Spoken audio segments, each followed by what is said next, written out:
Selamat sore pemirsa, selain 3 berita utama tadi, kami juga telah menyiapkan rangkaian informasi terkini yang terjadi sepanjang hari. Bersama saya Fitri Megantara, inilah Metro Hari Ini selengkapnya. Pemirsa, tempat usaha laundry di Kota Sorong, Papua Barat Daya terbakar hebat. Warga sekitar menjadi panik karena lokasi kebakaran ada di dekat permukiman padat.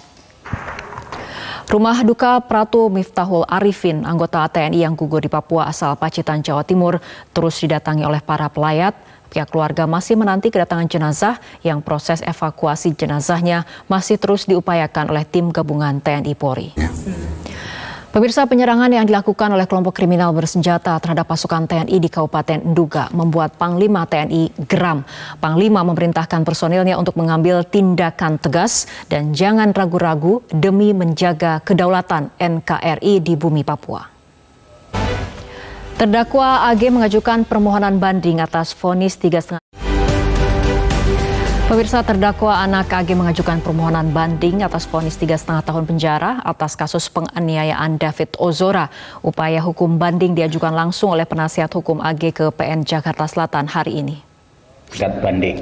Korban penganiayaan Mario Dandi David Ozora sudah berada di rumah setelah diperbolehkan pulang oleh tim medis. Kondisi kesehatan David Ozora masih akan terus dipantau. Sejumlah penumpang di Pelabuhan Ahmad Yani, Kota Ternate, Maluku Utara. Pemirsa, sejumlah penumpang di Pelabuhan Ahmad Yani, Kota Ternate, Maluku Utara berdesak-desakan naik ke atas kapal. Bahkan sejumlah penumpang nekat memanjat hingga ke jendela kapal. Volume kendaraan pemudik di jalur selatan Lumajang, Jawa Timur kini mulai meningkat. Namun pemudik perlu mewaspadai adanya pasar tumpah yang merupakan pemicu kemacetan panjang.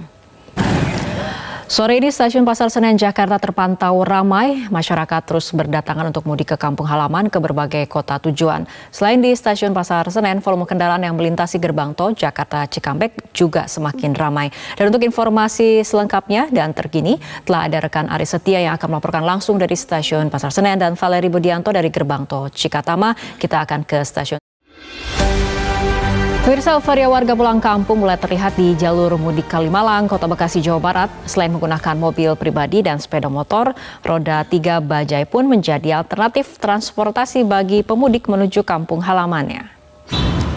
Pemirsa, 5 hari menuju Hari Raya Idul Fitri, pemudik yang menggunakan sepeda motor di Jalan Kalimalang, Kota Bekasi, Jawa Barat sudah mulai terlihat. Untuk informasi selengkapnya akan disampaikan oleh Nurul Zenita dari kawasan Kalimalang, Bekasi, Jawa Barat. Pemirsa, bagi pemudik yang melintas di tol Jakarta Cikampek, jika kelelahan dan ingin beristirahat, Anda bisa mampir di rest area kilometer 57. Di rest area ini ada sejumlah fasilitas yang disediakan, salah satunya adalah bilik istirahat. Seperti apa bilik istirahat di rest area kilometer 57? Berikut laporan jurnalis MGN Valeri Budianto dan juru kamera Robi Pratama. Pemirsa, 5 hari jelang Lebaran, Polres Kediri, Kota Jawa Timur melaksanakan apel gelar pasukan operasi Ketupat Semeru 2023. Sebanyak 486 personil gabungan disiapkan untuk pengamanan. Bisa kita jaga. Untuk memberikan rasa aman kepada para pemudik serta bertindak cepat mengurai kepadatan arus lalu lintas, Direktorat Lalu Lintas Polda Jabar memasang 60 unit CCTV di ruas tol Cisumdawu. Antusias pemudik tahun ini sangat tinggi, terpantau dari lalu lalang pemudik yang masuk ke rest area kilometer 166 ruas tol Cipali.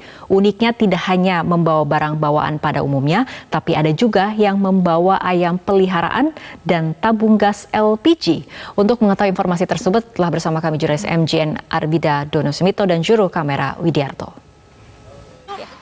Pemirsa, pantauan arus mudik di jalur alternatif Selamat sore pemirsa, Anda menyaksikan Headline News. 5 hari jelang Lebaran 2023, Terminal Kampung Rambutan di Jakarta Timur mulai dipadati oleh ribuan calon penumpang bus yang ingin mudik ke kampung halamannya.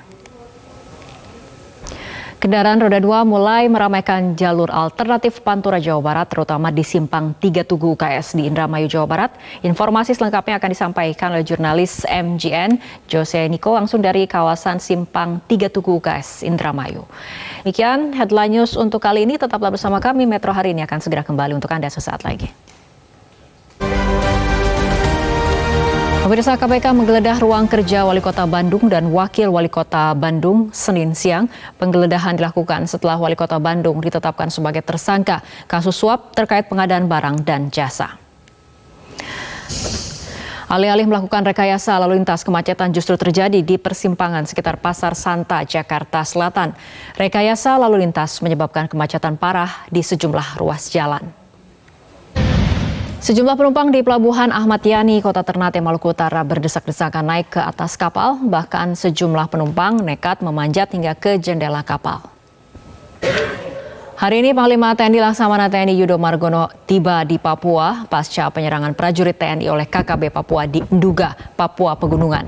Panglima TNI akan mengevaluasi seluruh operasi penyelamatan pilot Susi Air. Rumah duka Pratu Miftahul Arifin, anggota TNI yang gugur di Papua asal Pacitan, Jawa Timur, terus didatangi oleh para pelayat. Pihak keluarga masih menanti kedatangan jenazah yang proses evakuasi jenazahnya masih terus diupayakan oleh tim gabungan TNI dan Polri. Takut kendaraannya dicuri, warga Kabupaten Bandung, Jawa Barat.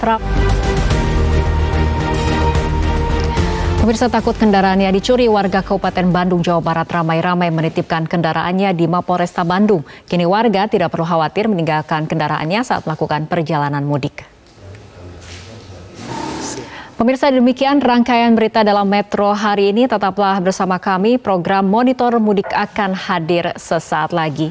Dan usai sudah kebersamaan kita dalam Metro hari ini, mewakili kerabat kerja bertugas, saya Fitri Megantara mengucapkan terima kasih atas perhatian Anda. Sampai jumpa.